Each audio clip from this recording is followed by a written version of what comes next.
आज हम चल रहे हैं पढ़ाने क्लास 10th मैथ एनसीईआरटी की एक्सरसाइज 1.1 का क्वेश्चन नंबर 3। तो क्वेश्चन नंबर तीसरा है कि अभाज्य गुणनखंड विधि द्वारा निम्नलिखित पूर्णांकों का एचसीएफ और एलसीएम ज्ञात कीजिए। तो इसमें 3 खंड हैं। पहला खंड है हमारा 12, 15 और 21। तो हम चल रहे हैं निकालने 12 का भाज्य गुणनखंड। तो हमारा किससे कटेगा? 2 से। 2 छंग 12, 2 तिहाई 6, 3 एकम 3। अब इसी तरह 15 का भाज्य गुणनखंड निकालेंगे। ये कटेगा 3 से। 3 पचे 15, 5 एकम 5।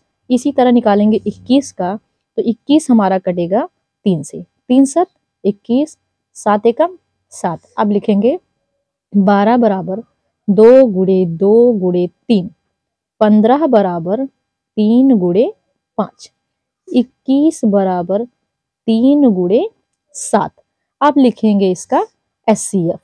तो एचसीएफ पिछली वीडियो में बताए थे कि जो तीनों में होता है वही हमारा होता है एचसीएफ। तो तीनों में क्या दिख रहा है? 2 दिख रहा है तीनों में? नहीं, 3 हमारा जो है वो तीनों में है। तो एचसीएफ हमारा हो जाएगा 3। अब निकालेंगे एलसीएम। तो जो तीनों में होता है, जो कॉमन होता है, उसे एक बार लिख लेते हैं, बाकी जो बचा सब लिख लेंगे। 2 गुणे 2 गुणे 5 गुणे 7। तो 3 दूना 6, 6 दूना 12, 12 पंचे 60। अब हम करेंगे 60 गुणे 7। जब 60 गुणे 7 करेंगे 6 सते 42 और 0 बढ़ा दिए, ये हमारा आया 420। तो एचसीएफ निकल के आया 3, एलसीएम निकल के आया 420। यही हो गया हमारा आंसर। अब देखेंगे हम अपना अगला क्वेश्चन। अब दूसरा क्वेश्चन है हमारा 17, 23 और 29। अब हम निकालेंगे 17 का अभाज्य गुणनखंड। तो 17 जो हमारा किससे कटेगा? 17 से ही। अब 23 हमारा किससे कटेगा? 23 से ही। और जो 29 है ये भी किससे कटेगा? 29 से ही। ठीक, तो हमारा जो एचसीएफ है, तो सब में हमारा एचसीएफ कुछ नहीं कॉमन मिलेगा। तो एचसीएफ कितना होगा? 1। एचसीएफ हो जाएगा 1। अब लिखेंगे एलसीएम। एलसीएम क्या लिखेंगे? 17 गुणे 23 गुणे 29। तो 17 गुणे 23 गुणे 29। हम करेंगे 17 गुना 23। तो 3 सते 21 के 1 हासिल 2, 3 एकम 3, 3 2 5, 2 7 14 4 हासिल 1, 2 एकम 2, 2 1 3, 1 5 4 9 3। ये हमारा आया गुणा करने पर 391। 391 गुणे हमें करना है 29। अब हम करेंगे 391 गुणे 29। तो चल रहे करने 391 गुणे 29। तो गुणा करेंगे 9 एकम 9, 9 9 81 का 1 हासिल 8, 9 त्रिक 27। तो 27 8 हमारा हो जाएगा 35। और फिर करेंगे 2 एकम 2, 2 9 18 के 8 हासिल 1, 2 3 6, 6 7, तो 9 2 1 3, 8 5 13 3 हासिल 1, 7 3 10, 10 1 11। ये हमारा आ गया 11,339। ये निकल के आया एलसीएम और एचसीएफ निकल के आया 1। ये हमारा हो गया आंसर। अब हम देखेंगे अपना अगला क्वेश्चन।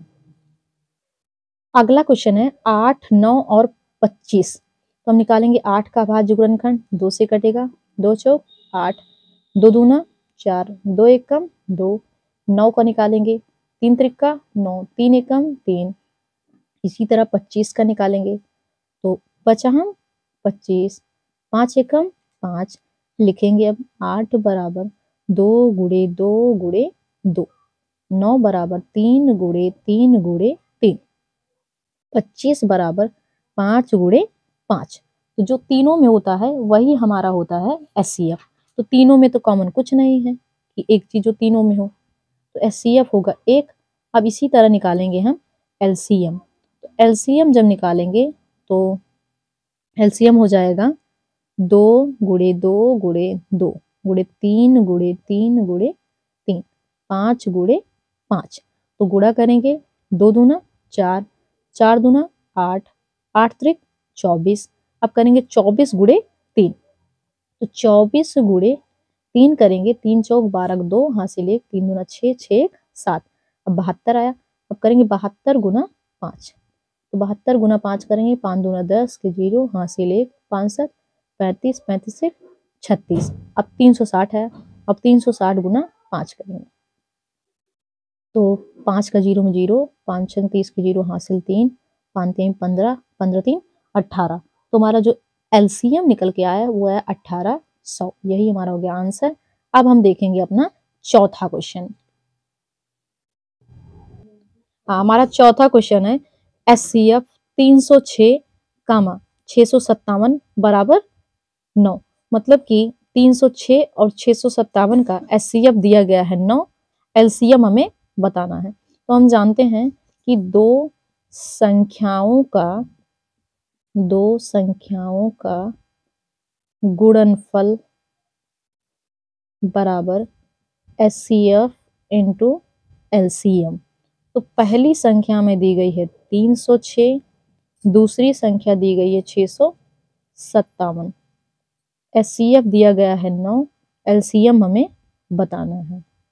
तो यहाँ से एलसीएम बराबर निकल के आएगा 306 गुणे 657। तो 9 हमारा गुणा में था, इधर आएगा तो भाग में हो जाएगा। तो 9 से इसको डिवाइड कर देंगे, भाग देंगे, मतलब 9 एकम 9, 9 त्रिक 27, 9 चौक 36। अब ये हमारा हो गया 657 गुणे 34। अब गुणा कर देंगे 657 गुणे 34। तो 657 गुणे 34, 4 सते 28 के 8 हासिल 2, 4 पंचे 20, 20 2 22 के 2 हासिल 2, 4 छंग 24, 24 2 26, 3 सते 21 के 1 हासिल 2, 3 पचे 15, 15 2 17 के 7 हासिल 1, 3 छंग 18, 18 1 19। अब जोड़ देंगे 8 2 1 3, 7 6 13 3 हासिल 1, 9 2 11, 11 1 12 2 हासिल 1, 1 1 2। तो जो हमारा आंसर आया 22,338, यही निकल के आया एलसीएम। अब देखेंगे अपना अगला क्वेश्चन, पांचवा। हमारा पांचवा क्वेश्चन है कि जांच कीजिए कि क्या प्राकृतिक संख्या n के लिए संख्या 6 की घात n अंक 0 पर समाप्त हो सकती है। तो देखिए, यदि किसी संख्या n के लिए संख्या 6 की घात n शून्य पर समाप्त होगी तो वह 5 से विभाज्य होगी। कहने का मतलब है अर्थात 6 की घात n के अभाज्य गुणनखंड में 5 आना चाहिए, लेकिन 6 की घात n का अभाज्य गुणनखंड 2 की घात n और 3 की घात n है। इसके अभाज्य गुणनखंड में 5 नहीं है, इसलिए 6 की घात n 0 पर समाप्त नहीं होगी, 0 पर समाप्त नहीं होगी। अब हम देखेंगे अपना अगला क्वेश्चन। अगला क्वेश्चन है हमारा कि व्याख्या कीजिए कि